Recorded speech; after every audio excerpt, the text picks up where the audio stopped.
함께 예배하시는 사랑하는 성도님, 우리의 자랑이 예수 그리스도가 되실 수 있기를 주님의 이름으로 축복합니다. 세상의 모든 자랑은 잠시 잠깐 있다 사라질 것이지만 영원하신 우리 구주 예수 그리스도께서 우리의 영원한 자랑이 되실 줄로 믿습니다. 아멘. 자기에게 맡겨진 일을 끝까지 완수하는 것 정말 어렵다고 생각합니다. 맡겨진 그 일을 마지막까지 다 마칠 수 있는 것 정말 대단한데요.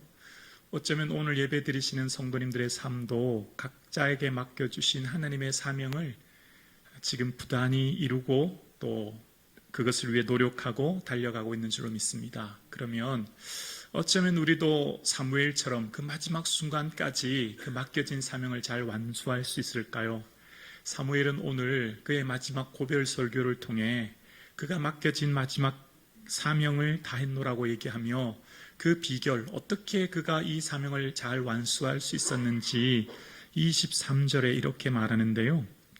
나는 너희를 위하여 기도하기를 쉬는 죄를 여호와 앞에 결단코 범하지 아니하고 라고 이야기합니다.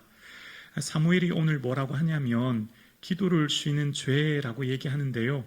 여러분, 기도를 쉬는 게 죄가 될 수 있나요? 여기서 좀 의문이 들지 않습니까? 좀 힘들면 쉴 수도 있지라고 하는데 오늘 본문의 사무엘은 기도를 쉬는 것을 굉장히 중요하게 생각하면서 또 죄라는 표현을 쓰고 있어요. 어떻게 기도를 쉬는 것이 죄가 될 수 있나 그런 생각이 듭니다. 아마도 사무엘은 기도를 자기의 사명으로 여겼던 것 같아요. 그래서 기도하는 것이 자기의 삶에 굉장히 중요한 삶의 한 축을 이루는 사명이었고 그것을 멈추는 것은 하나님 앞에 죄라고 스스로 여겼던 것을 봅니다. 사무엘은 누구였습니까? 이전에 보면 사무엘은 단에서부터 브엘세바까지 선지자로 부름을 받았다라고 했거든요. 모든 사람이 사무엘은 선지자로 알고 있는 거예요. 선지자는 누굴까요? 선지자에 대한 정의는 아모스 3장 7절에 나오는데요. 우리 아모스 3장 7절 함께 고백하실까요? 주 여호와께서는 자기의 비밀을 그 종 선지자들에게 보이지 아니하시고는 결코 행하심이 없으시리라. 아멘. 하나님께서 세움받은 선지자에게는 하나님의 그 비밀, 하나님의 그 마음, 하나님의 그 계획을 보여주시고 알려주신대요. 하나님의 계획하신 역사와 성취가 바로 구약과 신약 아니겠습니까? 그 약속과 성취 사이에 하나님의 선지자를 통해서 그 뜻을, 그 마음을 알려주신다는 거예요. 이전에 엘리 제사장을 향해서 예언했듯이 하나님의 마음을 바로 사무엘에게 보여주셨다라는 것이죠. 그래서 선지자라고 하는 하나님의 부름받은 사람은 하나님의 시각으로 역사를 보는 사람입니다. 그러니까 시간 속에서 일하시는 하나님을 보는 것이거든요. 그래서 선지자는 역사의식 속에 서 있는 사람입니다. 지금은 사사시대인데요. 이후로 이제부터 펼쳐질 왕정시대가 하나님 보시기에 기뻐하지 않은 것이라고 얘기하면서 왕을 구한 것이 악한 것이다 라는 것을 얘기하면서 지금 앞으로 있어질 왕정시대의 중요한 지침, 그러니까 앞으로 미래 세대에 있어질 이 국가 운영의 기준과 원칙이 어떻게 되어야 될 것인가에 대한 그 원칙을 24절과 25절에 마지막으로 이렇게 얘기합니다. 24절에 보면 너희는 여호와께서 너희를 위하여 행하신 그 큰 일을 생각하여 오직 그를 경외하며 너희 마음을 다하여 진실이 섬기라. 25절 함께 고백하실까요? 만일 너희가 여전히 악을 행하면 너희와 너희 왕이 다 멸망하리라. 아멘. 앞으로 세워질 왕정 역사의 중요한 기준은 바로 하나님만 섬겨야 하고 만일 하나님을 섬기지 않고 악을 행하면 오히려 그 왕과 백성들이 멸망하게 된다는 겁니다. 반대로 선을 행하고 그 말씀 따라 살면 형통하게 된다라는 것이죠. 역사를 보는 눈을, 역사를 보는 틀을 사관이라고 하지 않습니까? 우리의 성경이 일반 역사에도 기록되어 있거든요. 동양에는 역사는 사마천의 사기라고 한다면 서양은 헤로도투스의 역사 아닙니까? 역사의 아버지가 헤로도투스죠. 그 헤로도투스의 역사에도 보면 우리 성경에 기록된 내용이 그대로 기록되어 있는 것을 보게 됩니다. 예를 들면 모세의 시대였던 애굽 이집트가 시대가 그 역사에도 기록되어 있고요. 또 우리가 알고 있는 그 에스더 아하수에로 왕, 그 아하수에로 왕이 크세스 왕이거든요. 페르시아 왕입니다. 그 페르시아도 헤로도투스의 역사에 기록되어 있어요. 헤로도투스는 자기가 전쟁을 경험하면서 사실적으로 묘사하기 위해 애를 썼는데요. 일반 역사와 성경의 역사가 같이 역사가 기록되어 있지만 그 관점은 전혀 다릅니다. 그러니까 성경이 기록한 관점과 일반 역사가 기록한 관점이 완전히 다른 것이죠. 역사를 보는 눈, 그 사관을 실증사관이라고 할 때 랑케는 있는 그대로의 역사라고 해서 객관적인 사실을 최대한 그대로 기록해야 된다라고 해서 역사의 자료 수집과 그 중에 중요한 중요점을 줬죠. 또 민족사관이라고 해서 민족 역사의 발전을 주체로 보는, 그래서 민족의 자주성과 독립을 강조하는 민족사관, 어쩌면 일제강점기 때 신채호를 중심으로 그런 사관이 있었죠. 또 유물사관이라고 하는 것도 있지 않습니까? 역사를 계급투쟁의 역사로 보고 역사 발전의 원인을 경제구조와 계급투쟁에서 보는 마르크스와 엥겔스 같은 사람이 유물사관을 주장합니다. 이런 각자의 역사를 보는 시야에 따라서 역사를 지필하고 이야기하는 방식이 다른데요. 그럼 성경에서 말하는 사관은 뭘까요? 성경은 어떤 관점으로 기술하고 또 그 왕들에 대해서 평가하고 말할까요? 그것은 바로 신명기 사관이라고 하는 것입니다. 신명기의 틀, 우리가 알고 있는 모세오경의 신명기 있잖아요. 그 신명기의 관점으로 그 틀로 왕들을 평가하는 것입니다. 오늘 읽고 있는 여러분 사무엘 상하는요, 이스라엘 백성들이 바벨론 포로 후기 후에 기록한 것이거든요. 그러니까 바벨론 포로 후에 그들이 왜 우리가 나라가 멸망했는가, 왜 우리가 이렇게 처참하게 망해만 했는가 라고 하는 것을 과거에 대한 통렬한 반성과 함께 그 문제점을 찾고 현재 우리가 그럼 어떻게 살아야 될지에 대한 대안을 찾으면서 그럼 앞으로 미래는 좀 더 다음 미래는 이렇게 살아야 되겠다라고 생각하면서 기록한 것이 바로 이 열왕기이거든요. 그래서 믿음의 선배들의 삶을 보면서 통렬한 반성과 함께 어떻게 인생이 회복될 것이며 어떻게 우리의 미래를 계획할 것인가 라고 하는 관점으로 이 사무엘 상하를 기록한 겁니다. 그러니까 가나안 땅에 들어갈 때부터 여호수아, 가나안 땅 정착부터 여호수아부터 사사기, 사무엘 상하, 열왕기 상하까지,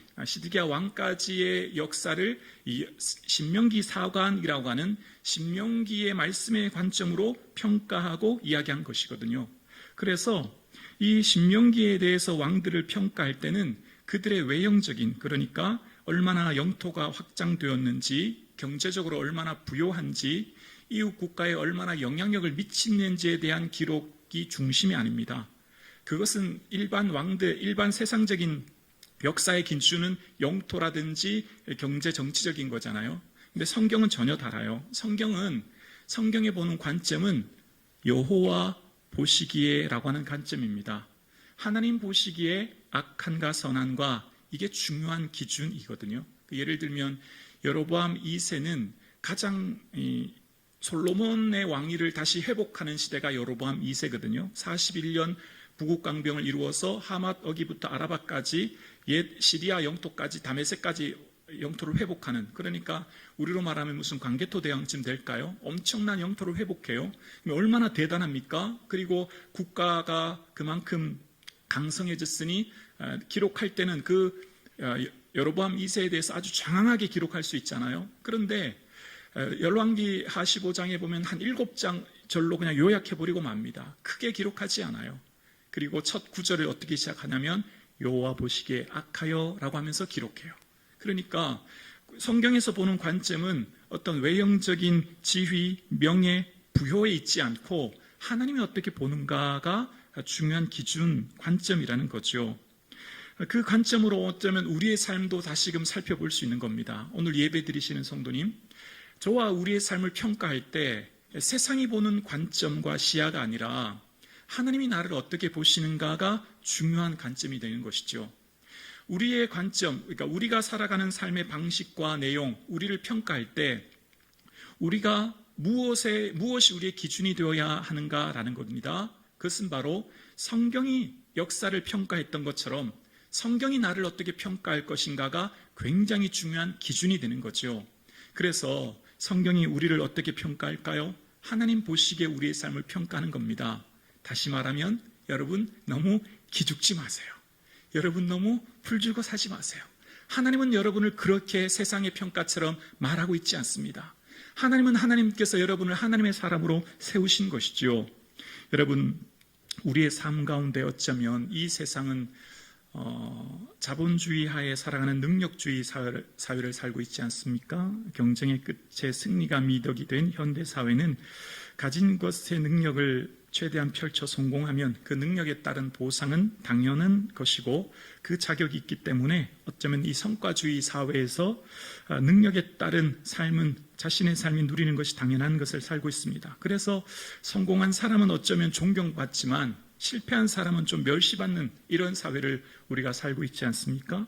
그래서 요즘 어떤 사람을 이야기할 때 그 나이 되기까지 뭐 했냐, 어떤 인간 강사 그런 얘기 했다고 하죠. 공부 못하면 용접공이나 해야지 이런 얘기를 해서 직업 비하 발언을 했다는 얘기를 듣습니다. 여러분, 이 땅을 살아가는 우리의 삶은 끊임없이 사회적 기준 하에 그것을 맞추고 쫓아가기 위해 우리는 끊임없이 달려야 하고 그 경쟁 속에 우리는 끊임없이 지쳐 있습니다.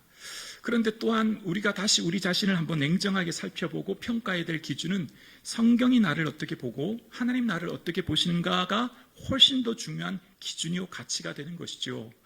하나님은 여러분을 평가하실 때 그런 세상적인 가치나 기준이 아니라 하나님은 우리를 하나님의 존귀한 자녀로 택하셨고 우리가 맡겨진 삶의 자리를 살아가는 우리의 삶이 세상 무엇보다도 소중한 하나님의 거룩한 보배와 같은 자녀임을 우리는 믿습니다. 그래서 그 하나님을 바라보면서 살아가는 삶을 우리가 살아가는 거죠. 자, 그러면 성경에서 왕들을 평가할 때 여호와 보시기에 기준은 누구냐면 다윗이거든요. 다윗처럼 행하였느냐 행하지 않았느냐인데 다윗을 평가할 때 어떻게 얘기하냐면 정의와 공의를 행할세라고 하므로 공의가 다윗의 평가 기준이었던 거예요. 그러니까 구약의 중요한 평가 기준, 구약의 하나님께서 왕들을 평가하시고 하나님 나라를 이루실 때 하나님의 기준은 미슈파트라고 하는 공의거든요. 그 공의가 잘 실현되는 나라를 하나님 만들기를 원하셨던 겁니다. 자, 그런데 이 공의라고 하는 정의에 대한 개념을 아브라함 헷셀은 예언자들이라고 하는 책을 통해서 이렇게 얘기합니다. 정의는 균등한 정의가 아니라 가난한 쪽으로 쏠리는 편중이었다. 정의는 언제나 고아와 가부들에 대한 자비로 기울어져 있다. 하나님의 정의는 자비하심과 불쌍히 여기심을 포함하고 있다라고 이야기합니다. 자, 그러니까 하나님께서 말하시는 정의는 우리가 말하는 정의와 조금 차이가 있는데요. 하나님이 말하시는 정의는 가난한 자 쪽으로 기울어져 있는 편중한 정의라는 거예요. 왜 그러냐면 구약의 핵심이 레위기거든요. 레위기에 하나님의 모든 정신과 마음이 들어져 있습니다. 그 레위기에 보면 하나님께서 하나님 백성들을 거룩하라 말씀하신 뒤에 그 거룩한 삶에 대한 구체적인 모습으로 그들이 어떻게 그 거룩을 실천해야 될지에 대한 모습으로 그들의 삶의 안식년과 희년법을 이야기합니다. 그 안식년과 희년법은 고아와 가부, 우리로 말하면 한부모 가정이죠. 나그네, 오늘로 말하면 난민입니다. 이렇게 사회적 약자에 대한 안전장치가 바로 구약의 안식년과 희년법이었던 거예요. 예를 들면 그 당시에 귀먹은 자나 앞에 저주하지 말고 맹인 앞에 장애물을 놓지 말라라고 하는 어떤 시각장애인 같은 장애우, 또 재판할 때 가난한 자 편을 들지 말고 세력 있는 자라고 두둔하지 말라라고 하시면서 재판할 때 공정을 말하고 또 받은 모퉁이를 다 거두지 말라고 하시는 것, 절대적인 사회 약자에 대한 편의를 말씀하시는 거죠. 그러니까 하나님께서 말씀하시는 공의는 이 땅에 있는 약자들을 보호하고 그들이 안전하게, 그들이 모두가 다 하나님이 주시는 그 법 아래 행복한 삶을 살 수 있도록 그들의 인권을 존중할 수 있는 법이 바로 레위기에 나온 안식년과 희년법이라는 겁니다. 그러면 이 법에 따라서 오늘 우리도 살아야 되죠. 이 정신을 가지고 오늘 그리스도인들은 이 땅을 살아야 됩니다. 그러니까 시대를 보는 눈, 역사의식인 것이죠. 역사를 살아가고 있는 우리의 삶 가운데 그리스도인으로 산다는 것이 뭘까요? 경쟁사회에서 능력의 최고 위치에 올랐을 때에 나의 누림의 포커스가 있는 것이 아니라 공의의 하나님을 기억하면서 내가 받은 모든 것이 은혜임을 기억하여 나눔으로서의 삶을 살 수 있도록 말씀하고 있는 것이죠. 또한 이 시대의 잘못된 것들에 대해서 성경적 가치로 아니오라고 말할 수 있는, 국회의 잘못된 입법에 대해서 목소리를 낼 수 있는 동성애나 환경 문제에 대해서도, 또한 차별금지법 같은 이 사회의 모든 성경의 가치와 이보되는, 그러니까 이 세상을 살아가는 성도의 삶은 구원을 내면화한 영혼 구원에만 관심이 있는 것이 아니라 사회 구원이라고 하는 사회 구조적인 악과 모순에 대해서도 목소리를 낼 수 있고 아니오라고 말할 수 있는 교회, 그것이 바로 하나님 말씀하시는 공의의 사회를 우리가 실천하는 삶을 사는 것이죠. 그래서 오늘 함께 예배드리시는 사랑하는 성도님, 우리가 그리스도인으로 산다는 것은 뭘까요?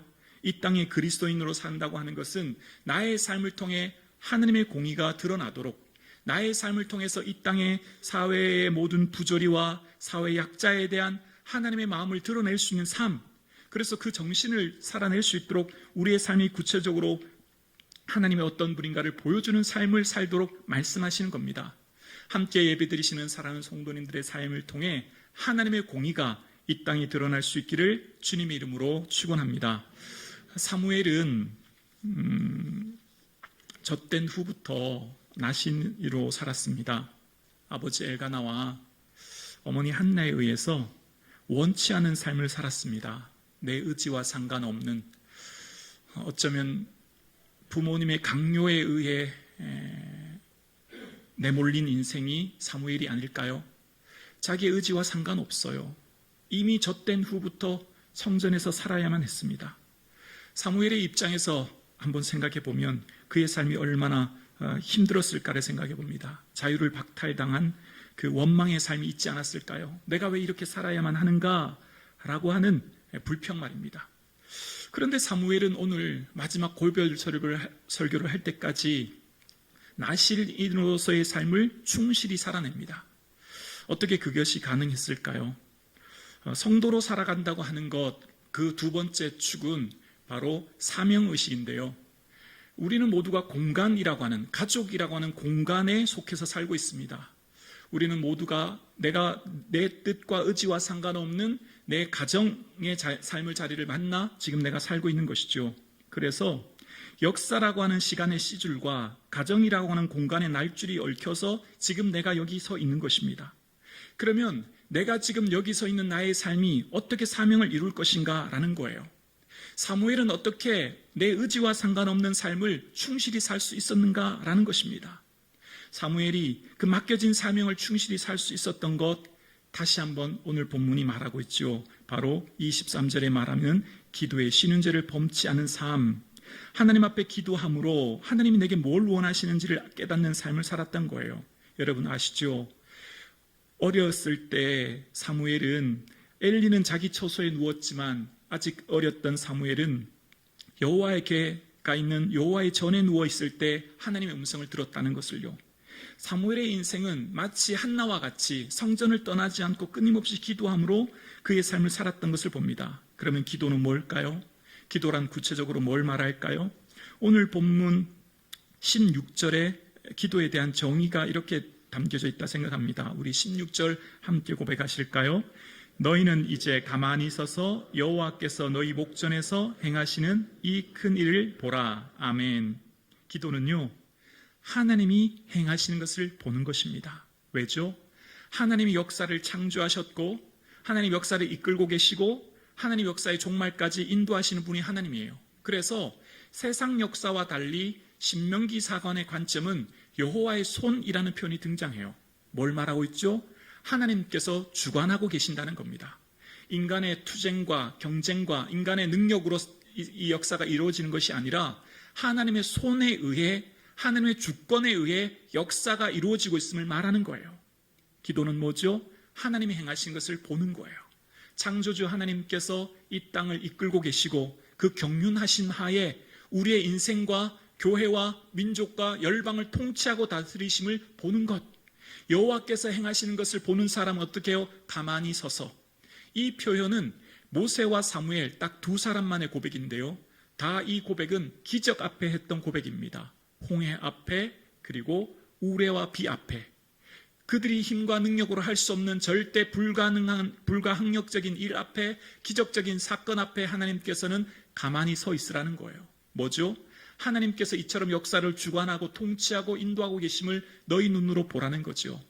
오늘 함께 예배드리시는 사랑하는 성도님, 우리 개인의 삶뿐만 아니라 내 모든 인생의 미래와 우리 교회와 우리의 모든 삶을 하나님께서 주관하고 계심을 우리는 믿습니다. 그 하나님의 역사를 보는 것, 그게 바로 기도예요. 그래서 기도는 하나님 앞에 머물러 있는 거예요. 하나님 앞에 머물러 있어서 주님께서 하시는 것을 보는 것이고요. 그리고 그 하나님 앞에 머물러 있는 사람에게 하나님께서는 자기 마음을 밝히 깨닫게 하시죠. 마치 너는 내게 부르짖으라 내가 크고 은밀한 일을 보이리라 말씀하셨던 것처럼 우리에게 보여주시고 깨닫게 하셔서 미래와 소망을 알게 하시는 것, 그래서 내가 왜 이곳에 있어야 했는지, 그리고 이곳에서 내게 뭘 기대하시는지, 그리고 나를 통해 하나님이 일하고 하시고자 하는 뜻이 무엇인지 그 기도함을 통해서 현재 내 있는 위치에서 확고한 사명을 이루는 것이죠.